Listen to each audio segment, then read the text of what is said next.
Le jour où mon fils Olivier m'a dit « Joyeux anniversaire, maman. Bienvenue dans ta nouvelle maison », en déposant ma valise à l'entrée des jardins d'automne, j'ai compris que 67 années de vie ne m'avaient pas préparé à ce moment-là. Je m'appelle Éloise Moreau. Pendant 42 ans, j'ai été bibliothécaire à Nantes. J'ai élevé Olivier seul après la mort de son père, il y a 5 ans. Aujourd'hui, debout devant ce bâtiment moderne aux façades beige, je me demande où j'ai échoué. Olivier était venu me chercher avec Sandrine, sa femme. « Nous avons une surprise pour ton anniversaire », avait-il dit, les yeux fuyants. Sandrine arborait ce sourire que je n'ai jamais réussi à déchiffrer, celui qu'elle porte depuis leur mariage il y a 8 ans. Un sourire qui ne monte jamais jusqu'aux yeux. Dans la voiture, j'avais remarqué ma valise dans le coffre. « Nous partons quelque part ?» Olivier avait échangé un regard avec sa femme. « En quelque sorte, maman. Tu vas adorer. »« Maman, nous avons longuement réfléchi, » a commencé Olivier, la voix tremblante. « Depuis la mort de papa, tu es seule dans cette grande maison. Tu oublies parfois des choses. » Quelles choses? Les petites victoires qu'il transformait en défaites. Le jour où j'avais oublié d'éteindre la plaque de cuisson après avoir fait chauffer du lait. Cette fois où j'avais perdu mes clés pendant 2 heures. Des incidents normaux pour quelqu'un qui vivait le deuil et la solitude. Sandrine s'est approchée, posant une main sur mon bras avec une douceur feinte. « Éloise, ici, vous aurez de la compagnie, des soins adaptés. C'est un cadeau que nous vous faisons. Un cadeau. 42 ans à classer des livres, à conseiller des lecteurs. 5 ans à apprendre à vivre sans Henri, mon mari, mon complice. Et maintenant, on m'offrait la solitude organisée, encadrée, tarifée. »« Et Emma et Lucas ?» ai-je demandé, pensant à mes petits-enfants de 8 et 10 ans. « Ils pourront te rendre visite », a répondu Sandrine rapidement. « Il faut d'abord que tu t'adaptes. » J'ai compris que mes petits-enfants ne savaient probablement même pas où j'étais. Peut-être leur avait-on dit que grand-mère était partie en voyage ou qu'elle était malade. L'odeur caractéristique des lieux de soins m'a saisie. Désinfectant, cire, et cette senteur indéfinissable de la vieillesse institutionnalisée. « Au revoir, maman », a murmuré Olivier, tentant un baiser sur ma joue. Je me suis écartée légèrement. Pas par méchanceté, mais par instinct de protection. Ils sont repartis rapidement, probablement soulagés d'en avoir fini avec cette corvée. En marchant vers l'entrée, une petite voix dans ma tête murmurait que j'étais peut-être la seule personne au monde capable de vraiment s'occuper de moi. Le bureau de M. Blanchard était fonctionnel, impersonnel. Il a ouvert un dossier marqué de mon nom. « Votre fils m'a expliqué votre situation. Léger trouble de la mémoire, épisode de confusion. »« Pardon ?» ai-je interrompu, ma voix plus ferme que je ne l'aurais cru. Quel trouble de la mémoire? M. Blanchard a relevé la tête, semblant me voir vraiment pour la première fois. Son regard s'est attardé sur mon visage, sur ma posture droite, sur la clarté de mes yeux. « Monsieur Blanchard, » ai-je dit, « j'ai dirigé pendant 15 ans la section sciences humaines de la bibliothèque municipale de Nantes. J'ai organisé plus de 150 conférences, géré un budget de 300 000 €. La semaine dernière, j'ai terminé Chateaubriand et j'ai commencé un cours d'aquarelle. Est-ce que cela ressemble à quelqu'un qui souffre de troubles cognitifs ?» Le silence qui a suivi était éloquent. Il a refermé le dossier. « Madame Moreau, avez-vous des biens immobiliers? Des économies importantes? » Pourquoi cette question?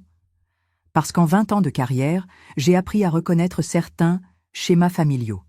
Et votre nom me dit quelque chose. Il s'est dirigé vers un classeur et est revenu avec un autre dossier. « Éloise Moreau, donation de 15 000 € en 2018 pour notre bibliothèque. C'est bien vous ?» Après la mort d'Henri, j'avais vendu quelques bijoux de famille et décidé de faire profiter cet établissement de ma petite fortune. Les livres avaient toujours été ma passion. « Mon Dieu !» a murmuré M. Blanchard. « La femme qui a financé notre espace culturel se retrouve aujourd'hui pensionnaire chez nous, sous prétexte de troubles mentaux qu'elle ne semble manifestement pas avoir. » Il était visiblement troublé. « Madame Moreau, légalement, nous ne pouvons pas garder une personne contre sa volonté si elle est en pleine possession de ses facultés mentales. Vous avez le droit de repartir quand vous le souhaitez. » « Vraiment ? » ?»« Absolument. Cependant, si vous me permettez un conseil, ne partez pas tout de suite. Prenez le temps de comprendre les motivations réelles de votre famille. Et peut-être pouvez-vous utiliser ce temps pour préparer votre réponse. Une idée germait dans mon esprit. Monsieur Blanchard, est-ce que je pourrais avoir accès à un téléphone et à Internet? Bien sûr, et à notre bibliothèque aussi. Après tout, c'est un peu la vôtre. Pour la première fois depuis le matin, j'ai souri. 42 ans de bibliothèque m'avaient appris une chose essentielle. L'information, c'est le pouvoir. Et j'avais l'intention de redevenir très puissante. Le lendemain matin, j'ai trouvé mon chemin vers la bibliothèque. L'espace était plus grand que je ne l'avais imaginé. Rayonnage bien fourni, fauteuil confortable et surtout 2 ordinateurs connectés à Internet. Ma donation avait été bien utilisée. Première fois en maison de retraite? Une femme d'environ 75 ans s'est approchée, cheveux blancs impeccablement coiffés, regard vif. « Je suis Colette Dupuis, ça se voit. Vous avez encore ce regard combatif. Mon fils pense que j'ai des troubles de la mémoire. Sa femme pense que je suis dangereuse pour moi-même. Le directeur pense qu'ils mentent. Et moi, je commence à penser qu'ils ont des projets concernant ma maison. Ah, une héritière encombrante. Vous savez, nous avons formé une sorte de club informel.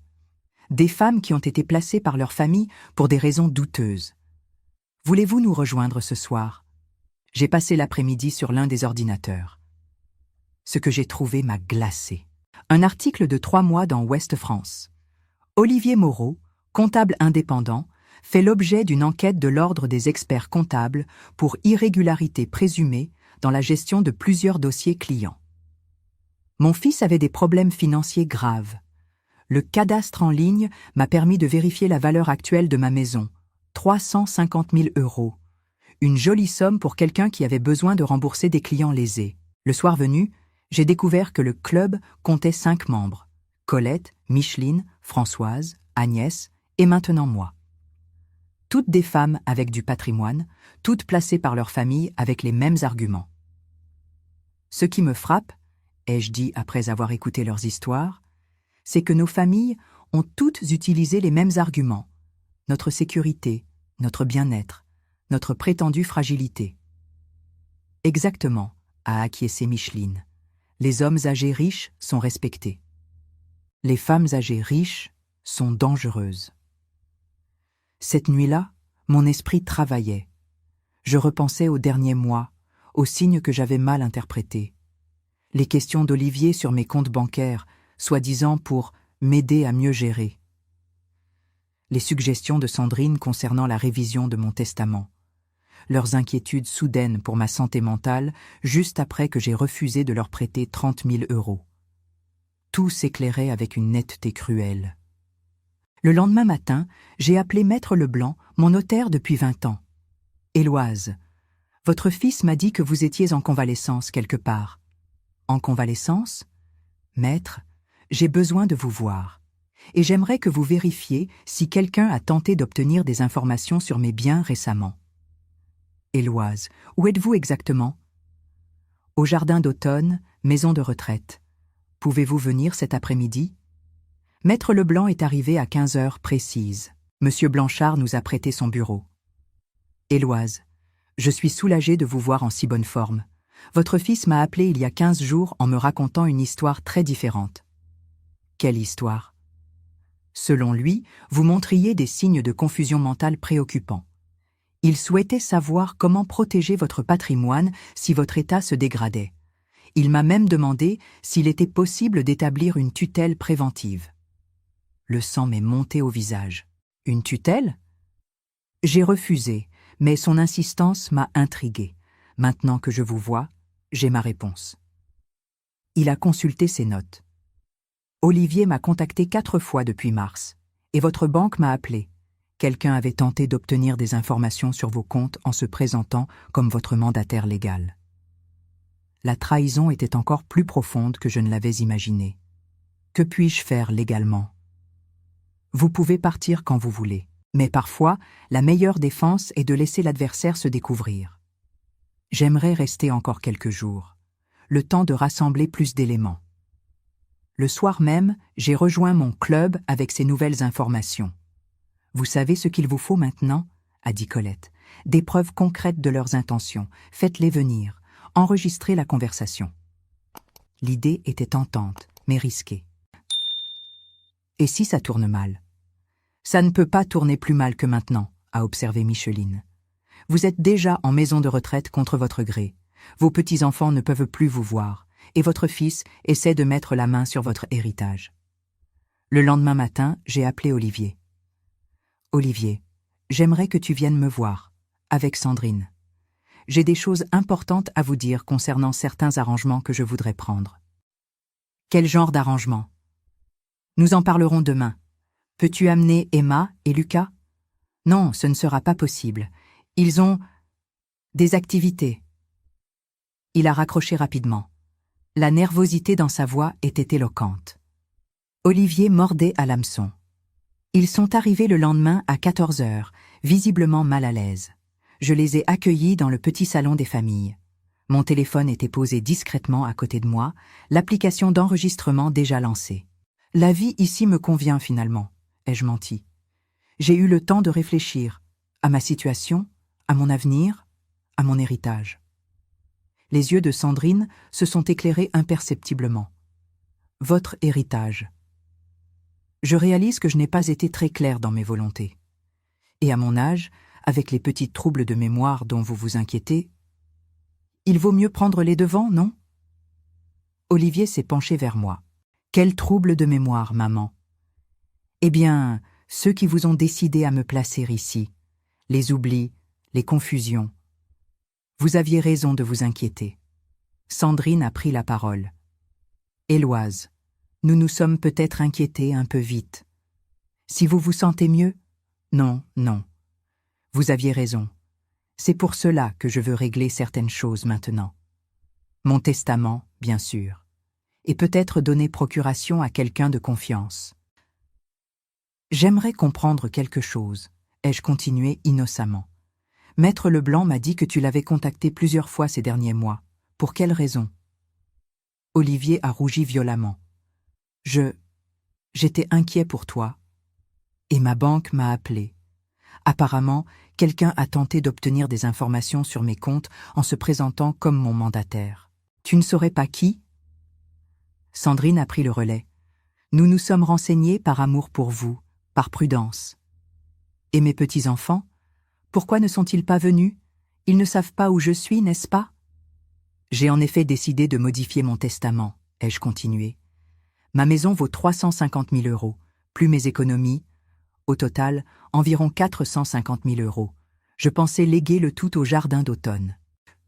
Quoi? Olivier a bondi de son fauteuil. Tu ne peux pas faire ça! Nous sommes ta famille! Vraiment? Ma famille, c'est celle qui m'a abandonnée dans une maison de retraite le jour de mon anniversaire, celle qui a inventé des troubles mentaux? J'ai pris mon téléphone et j'ai arrêté l'enregistrement. Cette conversation a été très instructive. Ils ont regardé mon téléphone avec horreur. « Tu as enregistré ?» 42 ans de bibliothèque m'ont appris l'importance de documenter les informations importantes. Olivier s'est effondré. Nous pouvons tout expliquer. Alors explique-moi tes problèmes avec l'ordre des experts comptables. Pourquoi mes petits-enfants ne peuvent plus voir leur grand-mère? Sandrine a éclaté. Olivier a fait une erreur, mais nous essayons de réparer. Nous avions besoin de cet argent. Nous ne voulions pas vous voler, juste emprunter. Emprunter? En me faisant interner? Olivier, les larmes aux yeux, nous sommes allés trop loin. Nous étions désespérés. Et mon désespoir à moi, ma solitude, ma peur, qu'est-ce que tu vas faire? D'abord, je vais sortir d'ici, aujourd'hui même. Ensuite, nous allons avoir une conversation très franche sur l'avenir de notre famille. 3 heures plus tard, j'étais de retour dans ma maison de Nantes. Des cartons étaient empilés dans l'entrée. Qu'est-ce que c'est? Nous avions commencé à trier tes affaires, pour faire de la place, au cas où tu ne reviendrais pas. Au cas où je ne reviendrais pas. Vous comptiez sur ma mort ou sur mon internement définitif? J'ai ouvert un carton. Mes photos de famille, mes souvenirs, mes livres préférés. Toute ma vie empaquetée comme si j'étais déjà morte. Remettez tout en place.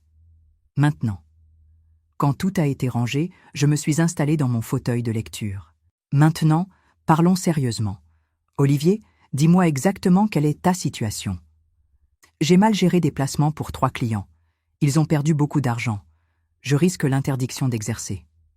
Combien ? 80 000 euros, plus 60 000 de dettes personnelles. Pourquoi ne pas m'avoir dit la vérité dès le début ? J'avais honte.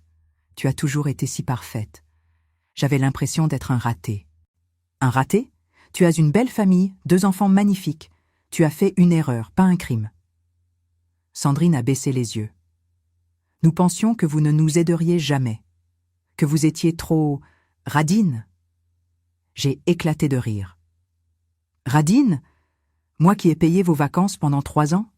Moi qui garde Emma et Lucas tous les mercredis ? Le silence était pesant. Puis j'ai pris ma décision.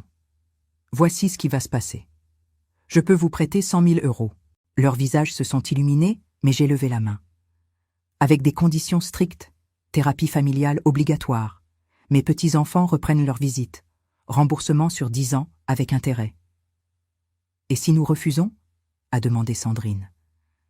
Je porte plainte pour escroquerie et diffamation. J'ai l'enregistrement, les témoignages. À mon âge, on n'a plus peur des scandales.